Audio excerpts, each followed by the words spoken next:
My name's Wanda. I'm 34 years old, and I'm from Colorado. So here's the thing. I've always thought James and I had a pretty solid relationship. He's 36, laid back, and doesn't really stress about much, which is a nice balance to me because I can be a little, intense. That night, we were at one of his friend Mike's parties. James doesn't have a lot of friends, so when he actually wants to hang out with people, I make an effort. I figured we'd go have a few drinks and leave after a couple of hours. It started off normal. The house was packed, and everyone seemed to know each other, which wasn't surprising since James had been friends with most of these people for years. I didn't know everyone, but that never bothers me. I'm pretty good at blending in, and honestly, I kind of like being the center of attention when I'm in the mood for it. So while James was catching up with Mike, I mingled a bit. A few hours in, a group of us ended up in this circle just talking and laughing about random stuff. At some point, someone brought up relationships, like how much do you trust your partner to have your back if things went sideways? It was all hypothetical, of course, but the question made me smirk. I looked at James, who was sitting next to me, quiet as usual, and before I even thought about it, I said something like, "Oh, I know James wouldn't be able to protect me. I mean, look at him." It got a laugh, a big one, and I felt that little rush you get when you know you've said something funny. So I kept going. I teased him about how he doesn't work out, how he can barely open jars sometimes, and threw in a joke about how we'd both be victims if someone tried to mug us because he'd just freeze up. People were dying laughing. Even Mike made a joke about James skipping leg day. Like it turned into this whole thing. James didn't say anything, though. He just kind of sat there with this weird half smile, like he didn't want to make it awkward, but I could tell he wasn't laughing. So of course, instead of stopping, I doubled down. I pointed at his arms and said something like, "Seriously though, he's got arms like a 6th grader. No offense, babe." People lost it again. I mean, it was funny, right? And it's not like I was saying anything that wasn't true. But then, out of nowhere, James stood up. Just like that. Stood up, grabbed his jacket, and walked out of the room. No explanation. Nothing. At first, I thought he was just going to the bathroom or needed some air, but when he didn't come back after a couple of minutes, I realized he was gone. Like gone. The mood in the room shifted immediately. People stopped laughing, and there was this awkward silence. Mike looked at me and was like, "You okay?" That was kind of harsh, which threw me off because in my head it was just a joke. A joke. We've teased each other before. It's not like I broke some unspoken rule or something. Still, I tried to play it off. I shrugged and said, "He's probably just tired or whatever. He's fine." But inside, I was annoyed.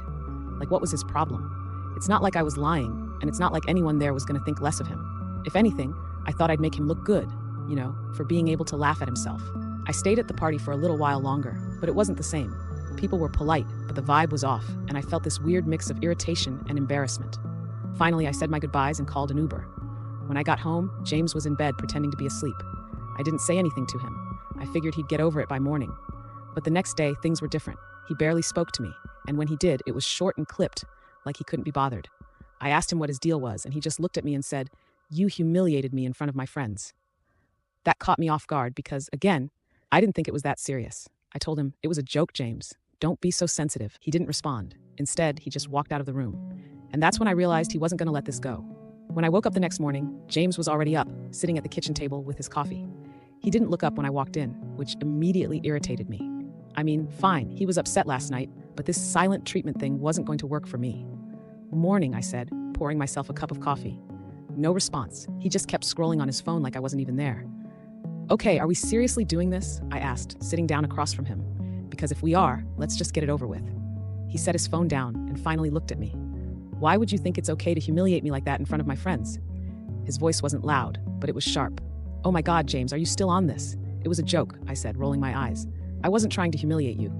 "Well, that's exactly what you did," he snapped. "You made me feel like a fool in front of everyone. You don't think I already know I'm not the strongest guy in the world? You didn't need to put it on display like that." I leaned back in my chair, crossing my arms. "Okay, but you left me there, James, alone. You're mad about a joke, but you thought it was fine to just walk out and leave your wife at your friend's house? How is that okay?" "I needed to get out of there," he said, shaking his head. "Do you have any idea how disrespectful you were? You don't talk about your husband like that, Wanda, especially not in front of other people. It's like you were trying to embarrass me." I let out a short laugh, more out of frustration than anything else. "James, it was teasing. Everyone was laughing. It's not like I stood up and gave a speech about how you're a failure. And honestly, walking out like that didn't exactly prove me wrong. You left me there to Uber home like some random person. What kind of man does that?" His face turned red, and I could see him clenching his jaw. "You don't get it, do you?" he said, his voice louder now. "You don't respect me. If you did, you wouldn't have said half the stuff you did last night. You wouldn't have kept going when you saw how uncomfortable I was." I threw up my hands. "Of course I respect you, James. But you didn't exactly act respectable last night, did you? A grown man doesn't just storm out and leave his wife behind because he's upset over a joke. You could have pulled me aside and said something. Instead, you bailed, and now you want to lecture me about respect? He stared at me for a long moment, and I could tell he was processing what I said. Finally, he sighed and ran a hand through his hair. "You're right," he muttered. "I shouldn't have left you there. That wasn't okay." I raised an eyebrow, surprised he was actually admitting it. "Yeah, that's what I thought," I said, leaning forward. "So maybe next time, don't overreact to make things worse. If you had just talked to me, we wouldn't even be having this conversation." He didn't say anything for a second, just looked down at his coffee. "I just wish you'd think about how what you say affects me," he said quietly. "I'm not asking you to change who you are. Just think about it." I shrugged, not wanting to push it further now that he'd apologized. "Sure, I'll think about it. But you also need to think about how you handle things. Deal?" He nodded, though he still looked annoyed. I could tell this wasn't over for him. But for me, as far as I was concerned, the matter was settled. After our conversation, I felt pretty good. James apologized, which meant I'd won the argument. And as far as I was concerned, that was that. Sure, he still seemed a little off, but he'd get over it. He always did. That's how our relationship worked. He'd get upset about something, I'd hold my ground, and eventually he'd come around. I didn't even have to think about it anymore. James wasn't exactly the take-charge type. I'd always been the one who kept things moving in our relationship, whether it was making plans, handling finances, or deciding what to watch on TV. He didn't mind. If anything, I think he liked it that way. It's not like he ever fought me on it. So when I say I was the one in control, I'm not exaggerating. That's just how we were. And it worked. Well, it worked for me. A couple of nights later, James told me he was going out for dinner with some friends. "Mike and the guys," he said, like that was all the explanation I needed. I raised an eyebrow but didn't press him. I mean, I could guess what this was about. One of those guys' nights where they all get together and hash out their feelings over beers and burgers. Probably talking about how awful I am and how James deserves better. I wasn't stupid. I'd seen how they looked at me after the party, and honestly, I wasn't surprised. Guys like Mike and his crew always act like they're above drama, but they're just as bad as women when it comes to gossip. Still, I didn't say anything. If James needed to vent to them, whatever. Let him. He'd come home and we'd go back to normal.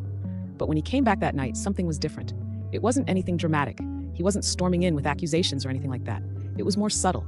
He was quieter than usual, like he was lost in thought. And when I asked him how dinner was, he just shrugged and said it was fine. "Just fine?" I teased, trying to lighten the mood. "What? Did Mike overcook the steak or something?" He gave me this small, almost forced smile and said, "No, the food was good. Just had a lot on my mind." That was weird for James. Normally he'd tell me all about what they talked about, who said what, and which joke got the biggest laugh. But not this time. This time he just brushed it off and went to bed early, leaving me sitting there wondering what the hell was going on. Over the next few days, I started noticing more changes. Little things at first. He didn't seem as eager to go along with my plans. Like when I suggested we watch a movie, he said, "You pick. I'll just watch whatever," in this tone that felt more like he was annoyed than indifferent. Or when I brought up our weekend plans, he casually mentioned that he might go hiking with Mike instead, which was not something he'd normally do. James wasn't a big outdoors guy. It wasn't just his actions either. It was his attitude. He seemed more confident. Maybe? I don't know how else to describe it. Like he wasn't waiting for my approval before doing things. I wasn't used to it, and I didn't like it. Not because I want to control him or anything. Okay, maybe a little. But because it felt like he was pulling away from me, like he was shutting me out. And I had no idea why. One night I finally brought it up. "You've been acting different lately," I said while we were getting ready for bed. "What's going on?" He looked at me, and for a second, I thought he was going to deny it. But then he said, "I've just been thinking a lot. About us, about me, about what I want." That threw me off. "What you want?" I repeated, trying to keep my voice calm. "What's that supposed to mean?" He shrugged.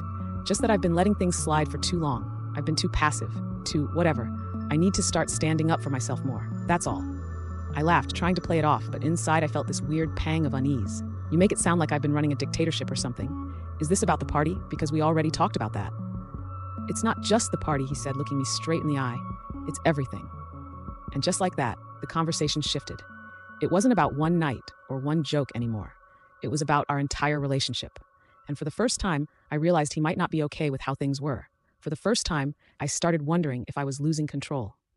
James came home from work one evening, and I could tell right away something was on his mind. He had that serious look, the one he gets when he's about to say something he's been rehearsing in his head for hours. I didn't ask what it was, though. If it was important, he'd tell me. Or at least, that's how it usually went. We had dinner, mostly in silence, and then just as I was clearing the plates, he finally spoke up. "We need to talk." I sighed, already annoyed. "Okay, what now?" He didn't flinch at my tone, which was unusual. Instead, he leaned back in his chair, his arms crossed. "Why do you treat me the way you do?" That caught me off guard. "What are you even talking about?" I mean, the way you talk to me, the way you act like you're the only one who matters in this relationship. Do you even respect me, Wanda? Honestly, I rolled my eyes. Of course I respect you, James. You're my husband. Why are you even asking me that? He shook his head, frustrated. Because you don't act like it. You humiliated me in front of my friends. And when I tried to tell you how I felt, you made it about how I overreacted. You don't listen to me. You don't care what I want. And half the time it feels like I'm just here to be your punching bag. That's not fair, I shot back. I wasn't trying to humiliate you. I told you it was a joke. You're the one who made it into this big thing. His voice grew sharper. This isn't just about the party. It's about everything. The way you talk to me, the way you dismiss me when I try to say how I feel. If you really respected me, you wouldn't treat me like this. I felt my face heat up. James, don't act like you're some perfect angel in all of this. You don't stand up for yourself. You let me handle everything. And now you want to sit here and act like I'm the bad guy. Maybe if you stepped up more, I wouldn't have to take charge all the time. That's not an answer, he said, cutting me off. Why did you even marry me if you don't respect me? Was it convenience because I was a safe choice? Or was there something else? Because I'm starting to think I'm not the person you actually wanted to marry. I froze. The words hit me like a slap. That's ridiculous, I said quickly. You're twisting this into something it's not. Am I? He challenged me, his voice rising. Because the way you treat me doesn't feel like love, Wanda. It feels like I'm just here, like I'm not enough for you. Maybe I never was. That's not true, I snapped, but even as I said it, I could feel the cracks forming in my defense. You're overthinking this. You're letting your friends get in your head, aren't you? They've been filling you with nonsense, and now you're trying to blame me for things that aren't even real. My friends didn't make me feel this way, he said firmly. You did. They just gave me the push to say something, and I'm glad they did because we can't keep going like this, Wanda. This isn't healthy. It's not fair to either of us. I crossed my arms and leaned back in my chair. Oh, so what's the solution then? Counseling? Divorce? Are you just going to throw in the towel because I make a few jokes you don't like? This isn't about the jokes, he said. This is about respect. About whether or not you even want to be with me. Because right now it feels like you don't. I scoffed. That's insane. You're blowing this way out of proportion. No, he said, his voice steady now. I'm asking for the truth. Is there someone else, or is it just that I was never the guy you really wanted? The question hit like a gut punch, and for a second I couldn't speak. My first instinct was to deny it, to lash out, but something in his tone stopped me. He wasn't angry. He wasn't accusing. He was just done. I stood up, pushing my chair back with more force than I meant to. You know what, James? Maybe your friends were right. Maybe this is a lost cause. You want to sit here and play the victim like you've been some perfect husband, but you haven't. You haven't been. And maybe, just maybe, I'm not the bad guy here. Maybe we're just not meant to be. He didn't say anything. He just looked at me with this calm, almost resigned expression. For the first time, I realized he wasn't trying to win the argument. He was trying to figure out if there was anything left to fight for. What do you want to do? He asked quietly. Because I can't keep doing this, Wanda. We either fix it or we walk away. I didn't have an answer. For the first time in a long time, I didn't know what to say. James and I sat in silence for what felt like forever after his question. Fix it or walk away. I wasn't used to him putting me on the spot like that. Normally he'd back down, I'd deflect, and everything would go back to normal. But not this time. He was dead serious, and the weight of his words hung in the air between us. Finally, I sighed, trying to sound composed. All right, if you want to fix it, we'll try counseling. His eyebrows raised slightly. I could see he wasn't expecting me to agree, so leaning forward and clasping my hands together like I was being sincere. I don't want to throw this marriage away. If you think counseling will help, then let's do it. It wasn't a total lie. I didn't want a divorce. I liked my life, and James was a part of that. But the truth was I figured this whole thing was just a phase. He was feeling himself after that little pep talk from his friends, but he'd come back down to earth soon enough. Scheduling counseling, sure. Actually going through with it, that was another story. I told him I'd find a counselor and set something up, but weeks went by and I never did. Every time he brought it up, I had an excuse. I've been so busy with work, or the ones I found were all booked up, or I'm waiting for someone to call me back. He seemed to believe me at first, but eventually the question stopped. I figured he'd gotten over it, just like I thought he would. Then one night, he brought it up again. We were sitting on the couch watching TV and he just turned to me and said, "You never scheduled counseling, did you?" I froze for a second, but quickly recovered. "I told you I've been trying. It's not as easy as it sounds, James." "Don't lie to me," he said, his voice calm but firm. "You never planned to do it, did you?" I rolled my eyes, immediately defensive. "Oh, come on, James. Don't act like I don't care about this marriage. I said I'd do it and I will." "No," he said, cutting me off. "You won't. And you don't care. Not enough anyway. If you did, we wouldn't even be here right now." "Here we go again," I muttered, crossing my arms.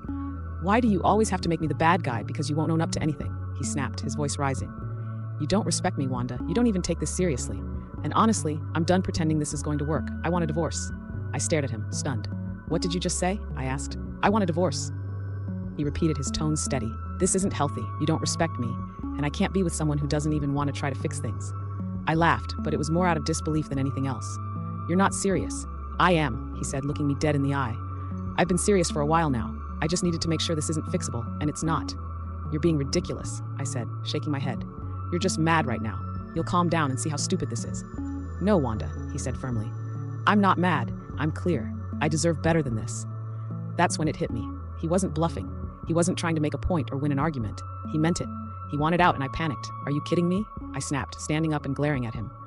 You want a divorce after everything I've done for you, after all the years I've put up with you being weak and passive and... Stop, he said sharply, but I ignored him. No, you're going to hear this. My voice got louder. You're pathetic, James. You've always been pathetic. You let me walk all over you for years, and now suddenly you think you're some big man because your little friends told you to grow a backbone. You're a joke, Wanda. No, I shouted, tears streaming down my face. Now I wish I never married you. You're an embarrassment, a fragile, weak excuse for a man. You can't even handle a little joke without running to your friends like a child. And now you think you're better than me. By the time I finished, I was shaking, chest heaving with emotion. But as the words hung in the air, I realized something. There was no one else to blame. Not James, not his friends, not anyone. Just me. He stared at me for a long moment, his expression unreadable.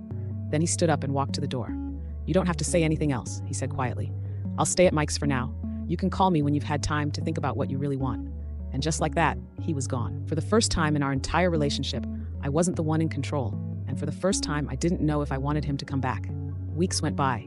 After James told me he wanted a divorce, he stayed at Mike's place most nights, but came back to the house every few days to pick up clothes or sort through his stuff. Every time I saw him, it felt like he was someone else entirely. He didn't look at me the same way. He didn't speak to me with any warmth. It was like I was a stranger to him, and it killed me. I tried to make small talk when he came by, anything to break the coldness between us, but he kept it short and polite, like he was talking to a coworker he barely knew. The minute he left, I'd fall apart. I'd sit on the couch and cry, wondering how things had gotten so bad so fast. As much as I hated the situation, I couldn't bring myself to take any real responsibility for it. I told myself it was his fault for letting his friends poison his mind against me. That's what I had to believe, to keep myself from drowning in regret. When the divorce was finalized, it was as fair as it could have been. No one got screwed over, and neither of us walked away with more than the other. I kept the house, he kept the car, we split the savings evenly, but it didn't feel like a win. It felt like losing a part of myself that I couldn't get back. After the papers were signed, James stopped coming around altogether. I'd see updates on his Facebook page every now and then. Pictures of him smiling with Mike and the guys, or hiking in places I didn't even know he liked. He looked happy, free even, and the comments from his friends made it clear they were fully on his side. People I thought were our friends stopped reaching out to me entirely. No more invites to parties, no more texts to check in. It was like I'd been cut out of the group completely. At first I was angry. How could they all turn on me like that? But deep down, I knew why. They weren't my friends. They were his, and they didn't like me. Maybe they never had. 3 months after the divorce, the silence from everyone else didn't bother me as much as James's "I'm happy" posts did. Every time I saw him post a picture or update, it was another reminder that he was better off without me. That stung more than anything. I wanted to believe he was just putting on a show. But the smile in his photos didn't look fake. He looked strong, different. Like the man I used to wish he'd be, but too late for it to matter. I tried to distract myself, to move on, but nothing felt right. Dating apps were a joke. The guys I met were either weird, broke, or looking for something I wasn't. I didn't even know what I wanted anymore. All I knew was I didn't want to end up alone, but with every passing week, that possibility started to feel more real. I still told myself the divorce was for the best, that James wasn't the man I needed, that I'd find someone stronger, more decisive, someone who could handle me. But every time I saw his name pop up on my newsfeed, that little voice in the back of my head told me I'd made a mistake, and that maybe, just maybe, I'd been the problem all along. I'd never say that out loud, not to anyone. This story is over, but the next one will leave you speechless. Subscribe now.